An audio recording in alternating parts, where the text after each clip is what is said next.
जागेवरून महाविकास आघाडी दावे प्रतिदावे अजूनही कायम असल्याचं पाहायला मिळत आहे। सांगलीत लोकांना बदल हवा असं संजय राऊत म्हणतायत। सांगलीच्या जागेवर लढण्यास काँग्रेस ठाम आहे असं कदम यांनी स्पष्ट केलंय। सांगलीची जागा काँग्रेसची आहे आणि सांगली काँग्रेसच्या विचारधारेचा जिल्हा असल्याचं कदम यांनी म्हटलेलं आहे।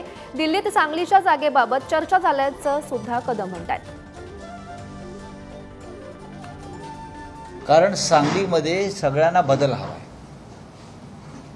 लोकांचं फक्त एकच म्हणणं आहे, आम्हाला बदल हवा आहे सांगलीमध्ये।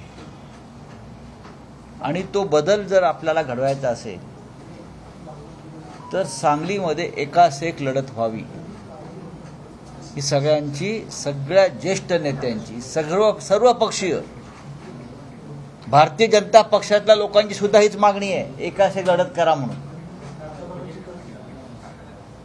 म्हणजे सांगलीतली खतखत किती आहे विद्यमान खासदारांविरुद्ध हे मी पाहतोय गेल्या 2 दिवसापासून।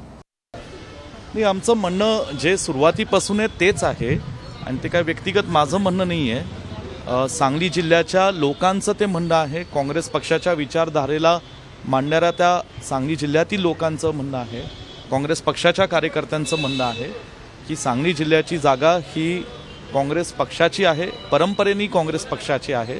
काँग्रेस पक्षाचं तिथं मजबूत संघटन आहे आणि आजही जे मी काही दिवसांपूर्वी बोललो ते आजही माझा स्टँड आहे की ती जागा लढण्यास आम्ही सक्षम आहोत आणि ती सांगली जिल्ह्याची ही काँग्रेस पक्ष ही लढण्यास समर्थ आहे।